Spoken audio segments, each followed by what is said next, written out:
This is Plant-Based Briefing, introducing Forks Flex Recipes, Why Some Forks Over Knives recipes now include optional oil, by Elizabeth Turner at forksoverknives.com. And I'm Marian Erickson. This is the Plant-Based Podcast, where I curate and narrate with permission a variety of articles on plant-based and vegan living in about 10 minutes or less every weekday. And I'm pleased to have permission from Forks Over Knives to share their content. And I've been sharing a number of articles recently about seed oils, beef tallow, olive oil, and whole food plant-based nutrition, and whether oil is a good and healthy or necessary part of it. And in the previous 3-part episode from Forks Over Knives, they talked about how they have relaxed their stance on cooking with oil. And today's episode is more about that. So now let's get to today's plant-based briefing.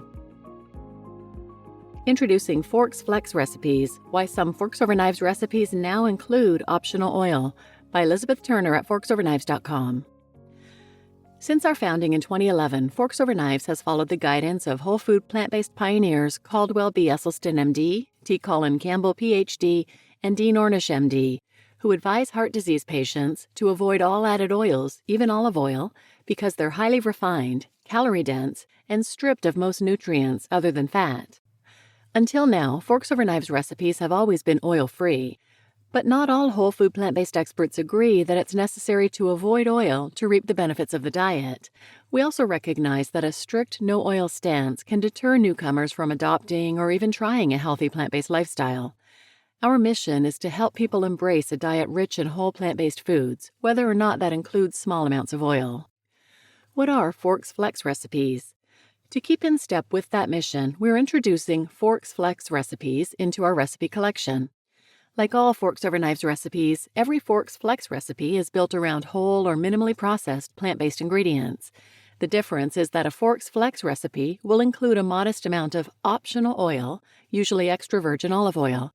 The choice is yours. Exercise the oil option or leave it out. The oil-free version will be lighter, but both versions will be vegan and cholesterol-free with nutritionally conservative levels of fat and sodium. What is Forks Over Knives' current guidance on added oils in the diet? The guiding principle of the whole food plant-based diet is a focus on whole or minimally processed plant-based foods. Added oil is not essential to a healthy diet, and for people with heart disease or major risk factors such as hypertension, high LDL cholesterol, diabetes, or obesity, avoiding or minimizing oil can be beneficial. For others, research suggests a modest amount of extra virgin olive oil or other vegetable oil is unlikely to be harmful. That being said, oils remain the world's most calorie-dense foods, so replacing them with whole foods is always a win. You just listened to Introducing Forks Flex Recipes, Why Some Forks Over Knives recipes now include optional oil, by Elizabeth Turner at forksoverknives.com, and I'm Marian Erickson, your host, and I always link the original post in the show notes. And from there, you can link to the Forks Flex recipes or go to forksoverknives.com under recipes and click on the Forks Flex recipes option. And currently they have, as of this recording, 11 Forks Flex recipes, but generally what it seems that they're doing is adding a bit of spray oil for roasting or sautéing. And in some cases, it's part of the recipe. For example, their almost egg salad recipe, which to me looks more like a potato salad recipe with chopped onion, celery, and tofu, as well as this sauce that has a teeny bit of oil in it if you choose to add it. So feel free to check out those recipes and check out any previous episodes I've done on oil. Wherever you listen, just put oil in the search field and those should come up. You could also use the search field at plantbasedbriefing.com episodes. And I will link one related episode for you in the show notes. It's episode 46, Should We Cook with Oil? A Pragmatic Approach to Deciding What to Do. It's by Brigitte Jem at Vegan Family Kitchen, and she has a similar approach to what Forks Over Knives is now doing. She does have optional oil in some of her recipes as well. And lastly, I want to summarize some things that Drs. Dean and Ayesha Sherzai have said about olive oil, because as neurologists and co-directors of the Alzheimer's Prevention Program at Loma Linda University, they have been following the science closely with olive oil studies in recent years and their impact on cognition. They've said that they are whole food plant-based because of ethics first, then environment, and then health. And when they're educating people on how to eat, they share the science first, the whole food plant-based nutritional science, But they also understand that people coming from the standard American diet or fast food diets may need to transition to eating healthy whole plant foods, and oil may be helpful with that transition. And they've talked a lot about the studies over the last several years, talking about extra virgin olive oil being beneficial to brain health.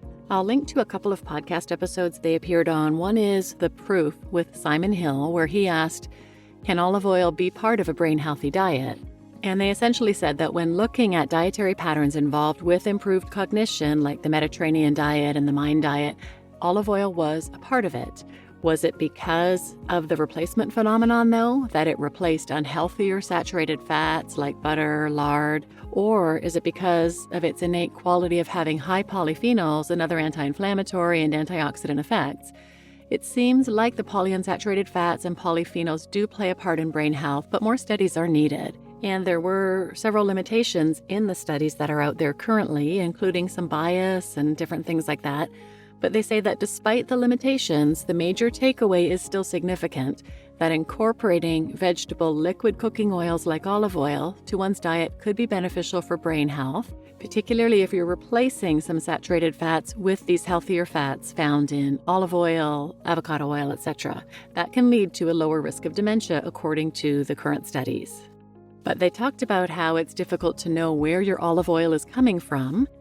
There's actually food fraud out there where people are filling supposed olive oil with lower quality oils, with unhealthy fillers, things like that. And I'll have an episode next week on that specifically.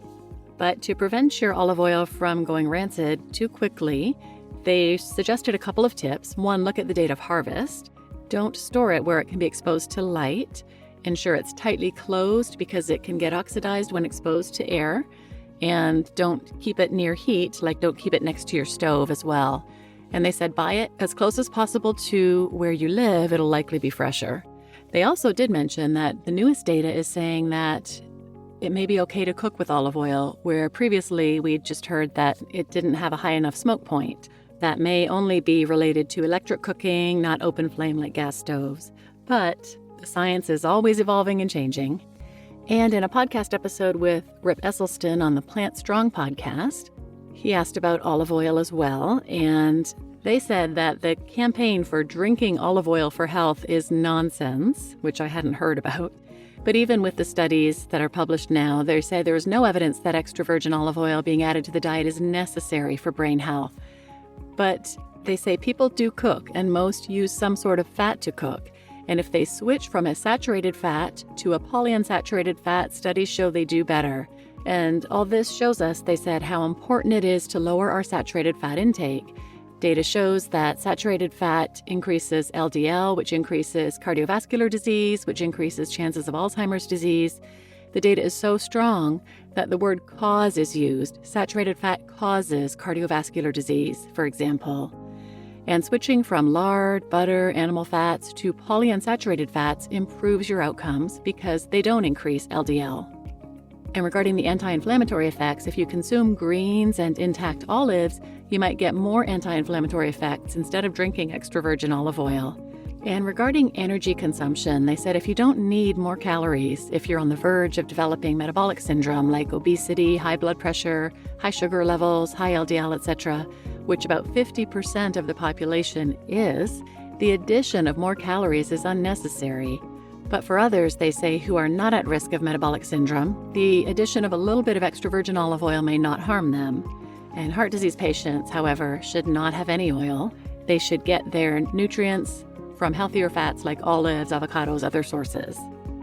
So tune in for the episode about food fraud later next week. And in the meantime, please share this episode with anyone who might benefit. And thanks for listening.